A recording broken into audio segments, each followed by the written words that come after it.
Bismillahirrahmanirrahim. Sayın basın mensupları, kıymetli hocalarım, kerime ve saliha bacılarım. Allah Resulü Aleyhisselatü Vesselam'ın buyurduğu gibi kalpler hüzünlenir, gözler yaşarır. Ama ne var ki biz müminler Allah'ın razı olduğundan başkasını asla söylemez ve yapmayız. İşte hakkı söylemek ve haktan yana saf tutabilmek için buradayız, meydanlardayız. Ancak ne var ki bugün buraya Gazze'de katliam var demek için çıkmadık. Yaşanan soykırımı insanlara duyurmak için toplanmadık. Zira 8 aydır yaşanan olayları duymayan, görmeyen, bilmeyen kalmadı. Vahşice katledilen bebeklerin, kadınların, çocukların ve beli bükülmüş ihtiyarların feryatlarını ve çaresizliklerini bırakın insanları, dağlar, taşlar, ağaçlar ve gökteki yıldızlar bile duydu ve gördü. Yine bizler bugün buraya Yahudi varlığı Siyonist İsrail'i lanetlemek ve konuları kınamak için toplanmadık. Zira onları Allah Subhanahu ve Teala Kur'an-ı Kerim'inde lanetledi. Kendi gönderilen peygamberlerinin diliyle lanetlendiler.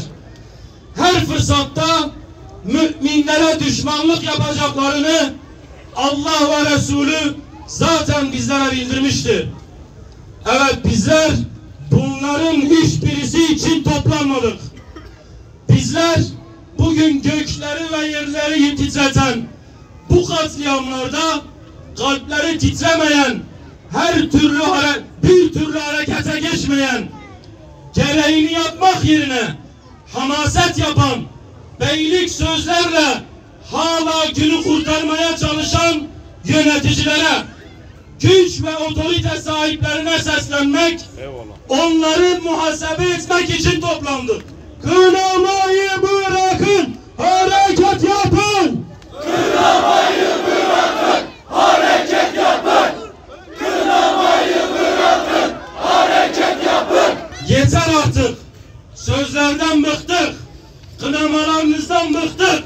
Hiçbir işe yaramayan hamasi söylemlerden bıktık demek için toplandık. Evet, bizler artık reel konjektür yalanlarından, hiçbir işe yaramayan işbirliği toplantılarınızdan ve sözde diplomatik adımlarınızdan bıktık. Aylarca Gazze'de soykırım sürerken sadece izlediniz. Somut hiçbir adım atamadınız. Bebekler bombalar altında can verirken bu gözü dönmüş katiller sürüsüne karşı bir tek uçak, İHA, SİHA havalandıramadınız. Tekbir! İktidar elinde olan insanlar 7 aydır, 8 aydır binlerce insan sokaklara dökülmüş. Ehli vicdan olan insanlar, değil sadece Müslümanlar, bütün insanlıktan nasibini alan insanlar sokaklara dökülmüş. Bu Siyonist çeteyi durdurun diye. Fakat maalesef iktidar sahibi olan insanlar kendi koltuklarına yapışmışlar. Kaybetmemek namına bu katliamı seyrediyorlar. Bu sebepten dolayı Şehit Hasan hepimiz adına orada bir eylem gerçekleştirdi. Bizim yapamadığımızı Şehit Hasan yaptı. Ümmetin gururu oldu. Şanlıurfa'mızın gururu oldu. Onurumuzdur. Şehit Hasan onurumuzdur. Şehit Hasan onurumuzdur. Şehit Hasan onurumuzdur. Evet değerli kardeşlerim, basın açıklamaları, yürüyüşler, bu şekildeki eylemler, bunlar değerlidir, kıymetlidir. Ama artık söz yeter. Yeter, artık sözün eyleme dönüşmesi gerekiyor. Artık dünyanın bütün insanları buna şahit olmuş. Siyonist çete durdurulamıyor. Bu artık insanlığın düşmanı haline gelmiş. şayet Gazze'de durdurulamazsa artık Urfa'da bu tehlike altındadır. Diyarbakır tehlike altındadır. Türkiye tehlike altındadır. İslam coğrafyası tehlike altındadır. Dolayısıyla ya hep beraber var olacağız ya da hep beraber yok olacağız. Biz yok olmamak namına dahi olsa Müslümanlar olarak bu yola baş koymamız gerekiyor, yola çıkmamız gerekiyor. Her yer Gazze, her yer direniş. Her yer Gazze, her yer direniş. Her yer Gazze, her yer direniş. Her yer Gazze, her yer direniş.